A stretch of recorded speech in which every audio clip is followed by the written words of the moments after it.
আমাদের ঘরে ঘরে মনোজগতে যে অশান্তি, আমাদের দৈহিক জগতে যে বিভিন্ন জানা অজানা রোগ ব্যাধি, আমাদের যে সমাজ দেহে যে অশান্তির ভাইরাস, বিশ্ব সমাজে যেই পাপাচারের সয়লাব এবং সৃষ্টি জগতের যে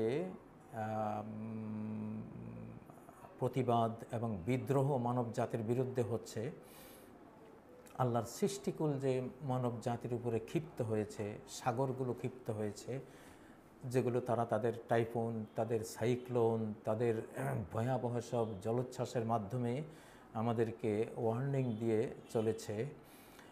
মাটির এই সুশান্ত পৃথিবী আমাদের উপর ক্ষিপ্ত, মানব জাতির পাপাচারে ক্ষিপ্ত হয়ে আছে, যেটা বিভিন্ন ভূমিকম্পের মাধ্যমে, আগ্নেয়গিরির আশঙ্কাজনক ভবিষ্যৎ অগ্নুৎপাতের মাধ্যমে, সেই পরিস্থিতি তৈরির মাধ্যমে আমাদেরকে ওয়ার্নিং দিয়ে চলেছে।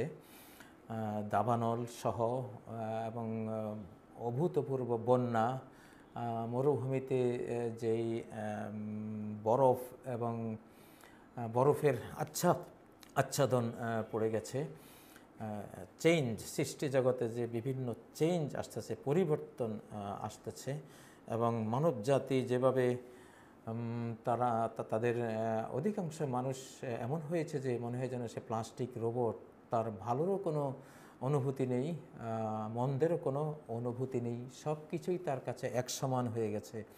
এটা সবচেয়ে বড় ডিস্ট্রাকশন, গজব মানব জাতির জন্য। তো সব মিলিয়ে আমরা যে পরিস্থিতিতে আছি, আকাশের ওয়ার্নিংগুলো, মহাবিপদ সংকেতগুলো আমাদের উপরে অবিরত আসছে, কিন্তু সেটা বুঝে কয়জন, বুঝে কারা? যারা উলুল আলবাব, কোরআনের ভাষায় যারা প্রকৃত জ্ঞানী, যারা স্রষ্টার সাথে, সৃষ্টি জগতের সাথে ম্যাচিং করে বুঝতে চেষ্টা করে এই বিশ্ব সৃষ্টি জগৎকে, নিজেদেরকে, তারা বুঝে। অধিকাংশ মানুষের হৃদয়ে তালা ঝুলছে, ব্লক হয়ে আছে। হৃদয়ের যে মিরর, যে আয়না, একটা পাপ করলে আয়নাতে একটা কালো স্পট পড়ে যায়। এইভাবে হাজারো লাখো পাপাচারের কালো কালো স্পট যখন হৃদয়ের চারপাশে ঘেরাও হয়ে যায়, ঘেরাও করে ফেলে, তখন এটাকে বলে কুফল, মানে এটা তালাবদ্ধ হয়ে গেছে, লকড হয়ে গেছে, পর্দা পড়ে গেছে। কোরআন, সারা কোরআনে আল্লাহ তাআলা এই বিষয়ে কথা বলেছেন। যেমন খতামুল্লাহু আলা সামইহিম ওয়া আবসারিহিম, খতামুল্লাহু আলা কুলুবিহিম, সূরা বাকারার শুরুতে তো আমরা জানি, আমরা এই আয়াতটি আমরা প্রায় কম বেশ সবাই আমরা পড়ি, আমরা জানি। আল্লাহ বলেছেন যে আল্লাহ তাদের মোহর মেরে দিয়েছেন, শিলগালা করে দিয়েছেন, আলা কুলুবিহিম, তাদের অন্তরে। কিসের শিলগালা? সারা কোরআনে এটা বলেছেন যে যা পাপের কালিমার শিলগালা, কুফুরির সিলগালা, মুনাফিকির দ্বারা যে সিলগালা কালো, এটা মানে কভারাইজড হয়ে গেছে, লকড হয়ে গেছে চতুর্দিক থেকে। একটা আয়না যদি তার সামনে পুরোটাই আলকাতরা বা কালো আবরণ পড়ে যায়, তখন সে আয়নায় কি কিছু প্রতিফলন ঘটায়? ফ্লাশ করতে পারে? ফ্লাশ করতে পারে না। আমার যে ক্যামেরায় আপনারা আমাকে দেখতে পাচ্ছেন, এটা যদি আলকাতরা দিয়ে আমি প্রলেপ লাগিয়ে দিই, এটা কি আপনারা দেখবেন? না আমি দেখব? কেউ দেখবে না। তো হৃদয় যখন পাপাচারের আলকাতরা পড়ে যায়, কালো ব্লকড হয়ে যায়, কালো লক পড়ে যায়, ডার্ক যেই আবরণ সেটা পড়ে যায়, তখন আর এই হৃদয়ে কোনো কিছু অনুভব করতে পারে না। ভালোকেও সে ভালো বুঝতে পারে না, মন্দকেও মন্দ বুঝতে পারে না, চলছে আর কি রোবটের মতো। এমনটা হয়ে গেছে পৃথিবীর শত শত কোটি মানুষ। তো এখন আমরা অপেক্ষায় আছি একটা কমপ্লিট ধ্বংসযজ্ঞের, আল্লাহর পক্ষ থেকে, যেটা খুব কাছাকাছি চলে এসছে। এটা আসবে পৃথিবীতে। ওয়ার্নিংয়ের যুগ মনে হয় শেষ। আমি একটা শিরোনাম দিয়েছি, আজকে আপনারা দেখতে পাচ্ছেন যে বাংলাদেশ থেকে কি একটি দলের ফ্যাসিবাদ ধ্বংসপ্রাপ্ত হয়েছে, নাকি সকল ছোট বড় দলের ফ্যাসিবাদ এবং চোরতন্ত্র ধ্বংসপ্রাপ্ত হয়েছে? আসলে অনেকে মনে করেন যে একটি দলের ফ্যাসিবাদ বা একটি দলের যে চোরতন্ত্র, লুটপাট যেটা হয়েছে, এটাই দূর হয়েছে। জি না, এটা কমপ্লিট একটা ধ্বংসযজ্ঞ হয়েছে। যে কোনো দল, এই দলের পরে যে দল আসবে, তারা যদি স্বপ্ন দেখে যে আমরা ক্ষমতায় গিয়ে এত চাঁদাবাজি করব, এত চুরি করব, আমার তো এখন সুদিন আসতেছে, আমি এই খাবো সেই খাবো, আল্লাহর ওয়াস্তে তারা চুরির মন আছে, রাজনীতি বাদ দিয়ে দেন। সামনের পৃথিবীর সাথে এটা ম্যাচিং করবে না, এটা করবে না। স্রষ্টার সাথে ম্যাচিং তো কখনোই করে না, সৃষ্টি জগতও এটাকে আর নেবে না। গোটা সৃষ্টি প্রকৃতি ক্ষিপ্ত হয়েছে পাপাচারীদের উপরে, চোরদের উপরে, জালিমদের উপরে, বিভিন্ন অন্যায়কারীদের উপরে। তো এটা আর খাপ খাবে না, আল্লাহর সৃষ্টি জগৎ তাকে আর গ্রহণ করবে না, স্রষ্টা নিজেই গ্রহণ করবে না। হ্যাঁ, এটা দুইটা পর্ব।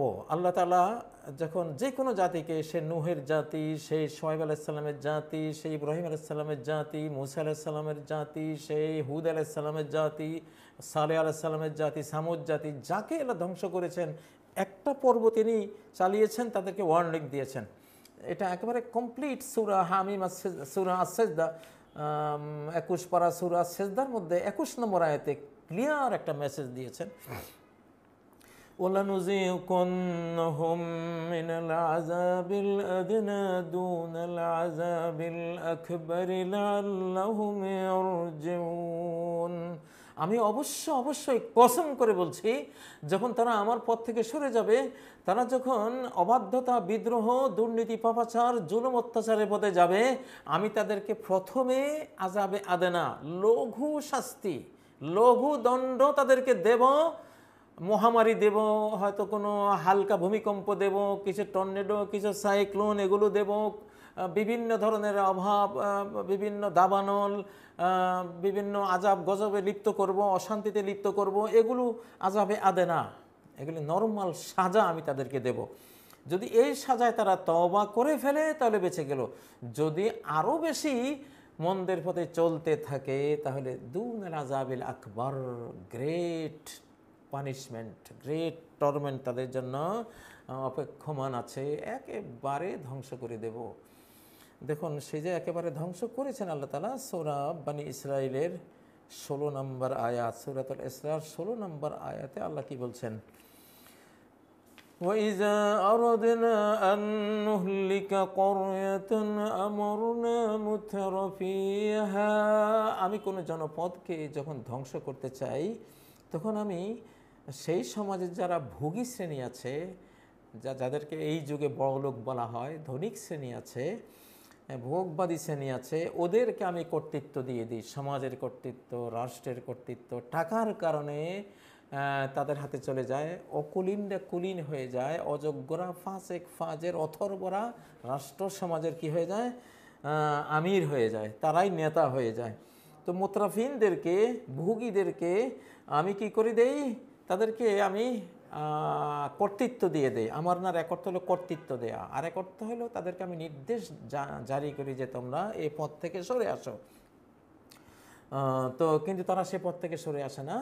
যাই হোক, ফাফাসাকু ফিহা, তারা বেশি করে আরও ফাসেকি কাজ শুরু করে, তারা পাপাচারের পথে তারা এগোতে থাকে। তখন আমি কি করি, ফাদাম্মারনাহা তাদমিরা, আমি একেবারে complete destruction, we destroy them with complete destruction, আমি একেবারে পরিপূর্ণভাবে সেটাকে মেচাকার করে দিই। পৃথিবী এখন সে মেচাকারের সামনে দাঁড়িয়ে, এখন আর ওইসব মন্দের স্বপ্ন আপনি দেখবেন না, দেখা উচিত না।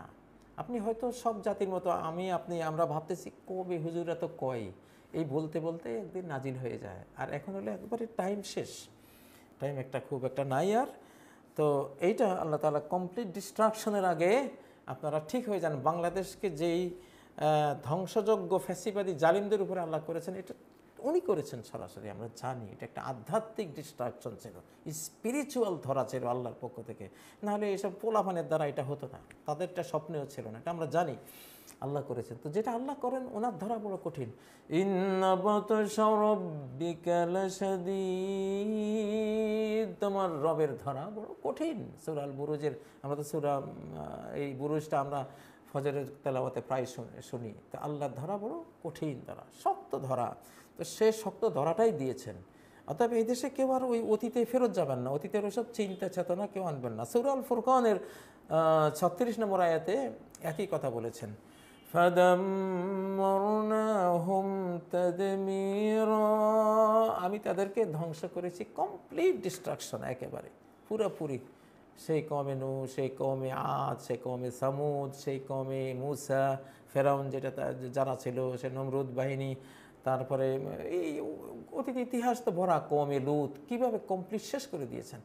এখন আবার সকল পাপ একসাথে হয়েছে। কওমে লূতের পাপ বিশ্বময় ছড়িয়ে গেছে, কওমে শুআয়বের পাপ, যে ঠকানো, কিভাবে মাফিয়াতন্ত্র, আপনার যারা খাদ্য ব্যবসা করে, ফুড মাফিয়াদের হাতে টোটাল ফুড ওয়ার্ল্ড, আপনার মেডিসিন ব্যবসা যারা করে, মেডিসিন মাফিয়া যারা, তাদের হাতে পুরা এই ওয়ার্ল্ডটা, রাজনীতি যারা করে, রাজনৈতিক মাফিয়া যারা, তাদের হাতে গোটা ওয়ার্ল্ড। মানে যেখানে হাত দিবেন সব মাফিয়া কর্পোরেটদের হাতে চলে গেছে, মানে ফাসেকদের হাতে চলে গেছে। তারা ধ্বংসযজ্ঞ চালাচ্ছে মন ইচ্ছা মতো। তো অতএব সময় আর বেশি একটা নাই, নাহলে পৃথিবী টিকবে না, পৃথিবী টিকবে না। যারা কোরআন সুন্নাহ চর্চা করছেন না, তারাই বলছেন আগামী 30 বা কম বেশের মধ্যে পৃথিবী ধ্বংস হয়ে যাবে যদি চেঞ্জটা না আসে। তো তারাই বলছেন, বাস্তবতা থেকে, প্র্যাকটিক্যাল ওয়ার্ল্ড থেকে তুলে আনছেন অভিজ্ঞতাটা। আর কোরআন তো বলছে, হাদিস তো বলছে, আমরা তো বলছি আপনাদেরকে। অতএব ওই যে ফ্যাসিবাদ একটা শেষ হয়েছে, আমি আবার ফ্যাসিবাদী হব, চোর একটা শেষ হয়েছে, আমি আবার চুরি করব, আত্মসাৎকারী একটা দল গেছে, আমি আত্মসাৎ করলে চলবে, জি না, আপনার উপরে আরও তড়িৎ, আরও ক্ষিপ্র গতিতে, হাইপারসনিক গতিতে আসবে এবার ধ্বংস। ফাজা, এই যুগটা, আমাদের যুগটা হলো আসরুল ফাজা, মওতুল ফাজা, হঠাৎ আকস্মিক, মানে স্ট্যান্ড বাই একটা ঘটনা ঘটে। এই যুগে হঠাৎ মরে গেছে যুবক ছেলে, টয়লেটে গেছে, দরজায় মরে গেছে। একদিন দেখলাম কুমিল্লা, টয়লেটের দুয়ারে মরে পড়ে গেছে, অফিসে গেছে ঢলে পড়ে গেছে, গান গাচ্ছে ঢলে পড়ে গেছে হঠাৎ। তো এখন এরকম সময় আসরুল ফাজা, অতএব এখন আর টাইম নেই।